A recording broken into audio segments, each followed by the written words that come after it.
Kapitánský deník, zápisek první. Touto dobou jsme se měli nakládat na palubu Airbusu z Káhiry do Johannesburgu. Jsme doma. Myslím si, že tohle trčko to docela dobře shrnuje. Let i druhý den ráno zrušený, ale Emiráty potahali. A povedlo se nám odletět z Dubaje 4 hodiny předtím, než tam začaly padat rakety. Naše africké dobrodružství tak mohlo začít.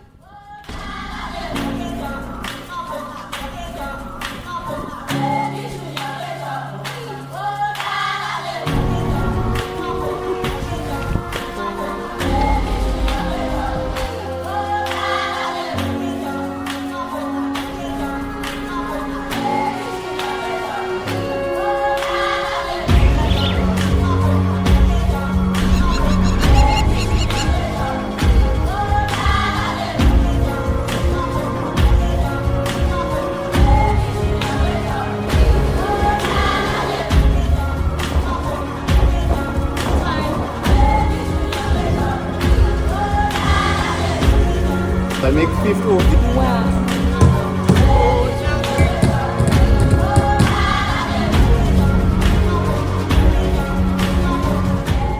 Takže po 2 letech opět díky Afriko.